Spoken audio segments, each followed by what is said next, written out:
Thanks for staying on with us. This is Niaga AWANI. My name is Ibrahim Sani, taking over from my colleagues Nina Rozman as well as Nabila Khaleeda. The big news of the day is, of course, the Federal Reserve, because the US Fed has reinforced its inflation fight yesterday by raising its key interest rate for the 7th time this year and signaling more hikes yet to come. But the Fed announced a smaller hike than it had in its previous 4 meetings at a time when inflation is showing signs of easing. The US Fed boosted its benchmark rate a half point to a range of 4.25% to 4.5%, the highest level in 15 years. Though lower than its previous 3/4 point hikes, or 0.75, the latest move will further increase the costs of many consumer and business loans and the risk of a recession. The latest rate hike was announced one day after an encouraging report showed that inflation in the United States slowed in November this year for a 5th straight month. The year-on-year increase of 7.1%, though still high, was sharply below a recent peak of 9.1% in June this year. In recent weeks, the US Fed officials have indicated that they see some evidence of progress in their drive to defeat the worst inflation bout in 4 decades and to bring inflation down to their 2% annual target.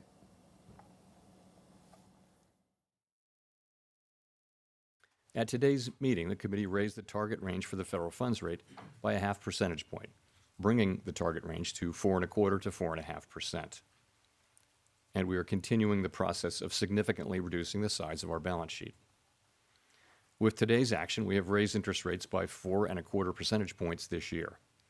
We continue to anticipate that ongoing increases in the target range for the federal funds rate will be appropriate in order to attain a stance of monetary policy that is sufficiently restrictive to return inflation to 2% over time. The committee decided to raise interest rates by 50 basis points today, a step down from the 75 basis point pace seen over the previous 4 meetings. Of course, 50 basis points is still a historically large increase, and we still have some ways to go. Inflation remains well above our longer-run goal of 2%. Over the 12 months ending in October, total PCE prices rose 6%. Excluding the volatile food and energy categories, core PCE prices rose 5%. In November, the 12-month change in the CPI was 7.1%, and the change in the core CPI was 6%. The inflation data received so far for October and November show a welcome reduction in the monthly pace of price increases. But it will take substantially more evidence to give confidence that inflation is on a sustained downward path. Tied to this is the US stocks, because they closed lower in volatile trading yesterday following a policy announcement by the US Fed that was made late yesterday that raised interest rates by an expected 50 basis points, but its economic projections see higher rates for a longer period. The central bank raised interest rates by half a percentage point and projected at least an additional 75 basis points of increases in borrowing costs by the end of next year, as well as a rise in unemployment and a stalling of economic growth. The Fed's latest quarterly summary of economic projections shows US central bankers that the policy rate, now in the range of 4.25 to 4.5 range, at 5.1% by the end of next year. This is according to the median estimate of all 19 Fed policymakers, up from the 4.6% view at the end of September. The Dow Jones Industrial Average fell 143 points, or 0.42%. The S&P 500 lost 24 points, or 0.61%. And the Nasdaq Composite dropped 86 points, or 0.76%. Nearly all of the 11 major S&P sectors ended the session in negative territory, with healthcare the sole advancer. Financials, down 1.29%, were the worst performing sector. Despite the Fed statement, the US Treasury yields were slightly lower after initially jumping in the wake of the announcement. Meanwhile, the EU and ASEAN leaders met for a joint summit in Brussels yesterday as part of efforts to tighten the two blocs' cooperation. The EU and the Association of ASEAN Nations, Southeast ASEAN Nations, or ASEAN, held their first summit to deepen economic ties, with European leaders pressing for firm, shared language critical of Russia. The leaders of 27 EU countries and 9 of the 10 ASEAN leaders have been invited to a commemoration of the 45 25 years of diplomatic relations between the two blocs. The leaders discussed areas of future cooperation, including trade, the green and digital transitions, and health. The two blocs have already signed a deal to allow their airlines to expand services more easily, and the European Commission President Ursula von der Leyen committed 10 billion euros of public funds to 2027 or investments in projects in ASEAN, such as in renewable energy and sustainable agriculture. The EU wants to expand its trade beyond its free trade agreements with Singapore and Vietnam and negotiations with Indonesia.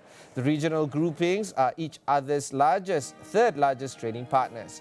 The summit statement is also likely to call for calm in the South China Sea and address the February 2021 military coup in Myanmar and the instability in the South Korean peninsula.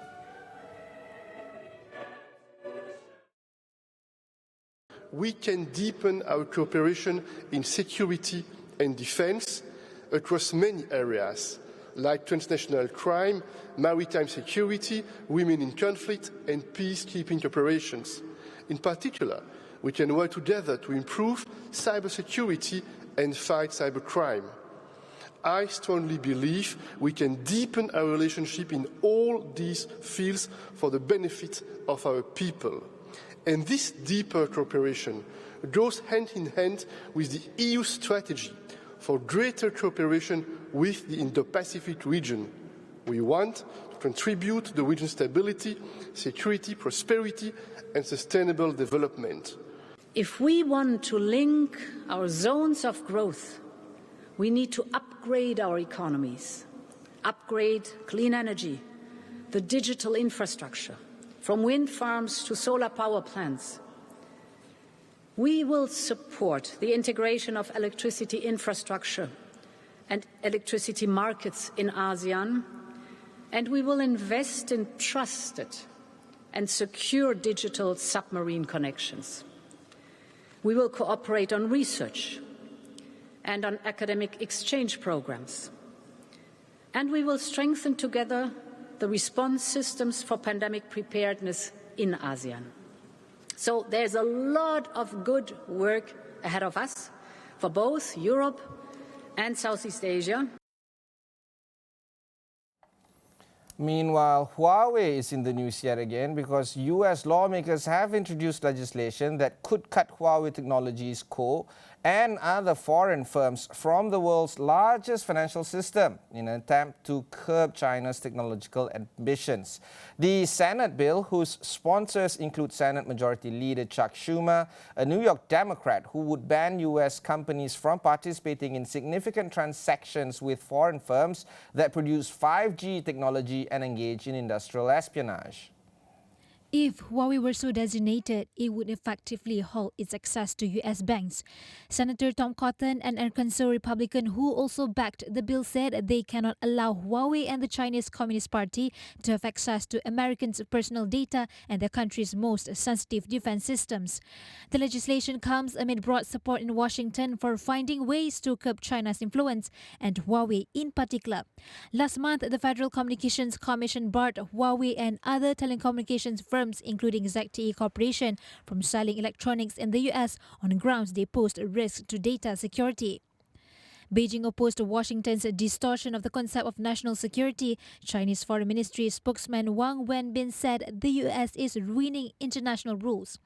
U.S. lawmakers are also seeking to ban Chinese-owned video app TikTok, which the Federal Bureau of Investigation has warned could control millions of users' software, steal information, launch hacking attacks, or conduct influence operations. China has denounced measures by the U.S. to restrict the capacity of its technology sector, including sweeping sanctions that limit its access to advanced chip-making equipment.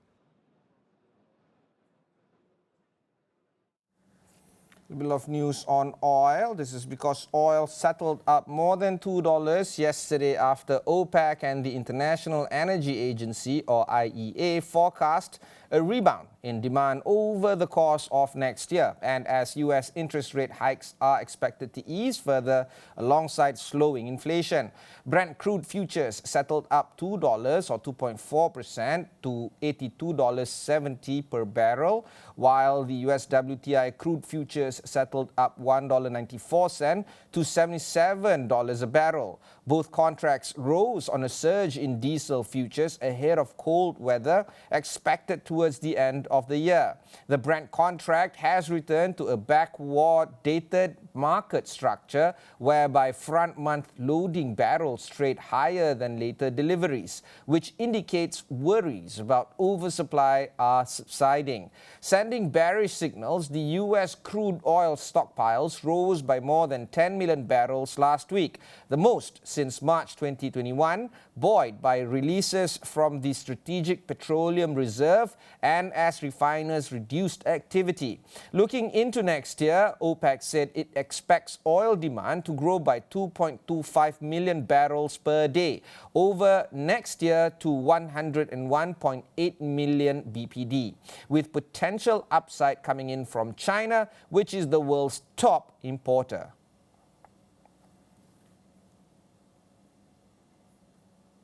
Okay, we're going to be splitting the conversation of the equities into two segments, the local and international. We'll start with international markets. This is because equity markets are paring gains ahead of the Fed announcement yesterday. This is coming in perhaps a little caution ahead of the financial year decision. Owanda, the research house, argues that the commentary will set the scene for next year, in particular the first quarter, which is still fraught with uncertainty over just how far the central bank will go. Owanda further argues that policymakers have been clear this year that regaining control of inflation comes first, no matter the economic consequences. Now, of course, the two are linked, and throughout that time, the central bank has maintained that a soft landing is possible, and if recent inflation data is to be trusted, it may well very much be achieved. Yesterday's CPI data was very welcomed by the investment community, according to Owanda, confirming once more that inflation is heading in the right direction in the US and perhaps even globally. Finally, at a pace much like the ascent this year that's exceeding expectations. The rate hikes are working, and given they work with a lag, the numbers in the new year should be again more promising, as argued by Owanda.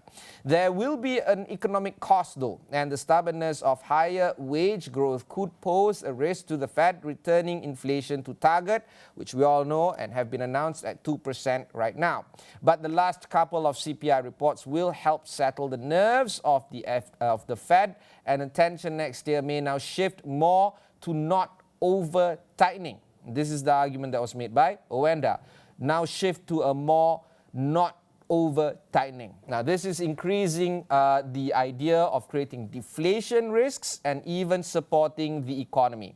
Now, to what extent is the central bank willing to admit or acknowledge that they will determine how markets will respond today, as will the forecasts, which could heavily hint at what the policy response will be in the early phase of next year, or Q1 next year. While markets are still pricing in another 50 basis points of hikes in the new year, following an anticipated 50 that was done. Now, that could be further scaled back if the forecasts allow for it. That is the commentary coming in from Owanda, which is basically roughly the tone that is being set by most analysts based on what we saw this morning at around 9:51. The notion is that it is working, but the numbers are coming in with a lag, and therefore further easing and not over-tightening is expected in the US for the first quarter of next year. The repercussions is actually quite profound here in Malaysia. We know that the government is already announcing for targeted subsidies and many more. I'm going to be bringing those news later. But generally speaking, we're looking at 2 more hikes for the MPC meetings that is going to take place in the first quarter of next year and sometime in the middle of next year. So those are the kind of notions that is coming in from global markets. Locally, now this is very interesting because as at 9:52 a.m. or 9:53 a.m. on a Thursday, 15th December, the FBM KLCI is trading downwards with 5 points being shedded, or 0.34%. Very slow trading day. We're looking at just 500 million shares done, valued at around 250 million ringgit. 236 counters in the green, 286 counters in the red. We're looking at 1,478 points as of now. So the FBM KLCI rebounded to above the 1,480 level from support buying, especially on the banks and energy stocks. According to Rakuten Trade, their research team expects sentiment may turn slightly cautious, attributable to Wall Street weaknesses. However, stock accumulation is seen to persist. This is to anticipate the index to trend between the 1475 to 1490 range, with oil and gas stocks remain in the limelight. Some news that will come out from this include the PM ordering government departments to look at the implementation of targeted subsidies. And in Malaysia, looking at end November, we're looking at palm oil stocks fall for the first time in 6 months. These two are actually quite indicative of what needs to be done by this current government, because these targeted subsidies has always been elusive from previous governments. How far will the Anwar administration be able to actually exercise their due diligence and actually execute targeted subsidies? All this news, especially on the fact that we're now looking at palm oil stocks falling for the first time in 6 months, will impact the government's plans in terms of budget execution for 2023. Meanwhile, Pharma Niaga will be co-developing children's vaccine with 200 million ringgit per annum market value. Hartalega buys land for 55 million ringgit to facilitate expansion plan, and EPF ceases to be the substantial shareholder of APM Automotive. That's a bit of an interesting news, but then again, EPF buys and sells shareholding depending on market conditions and of course their strategy on investment. Meanwhile, packaging player DS Sigma is set to raise 50 million ringgit via the ACE Market IPO. That's also another interesting piece of news. We're looking at some other news on IPOs because the integrated packaging provider LNP Global also seeks 34 million or 33.9 million specifically from IPO. Okay, so those are the kind of bullet point news that I can share with you this morning. Moving back to the government idea of trying to be a little bit more stringent, the government has approved an allocation of 30 million for the procurement of body cameras for use of members by the police. This was announced by the Home Minister. Meanwhile, commenting on the Independent Police Conduct Commission Bill 2020, Saifuddin said that it would come into force next year.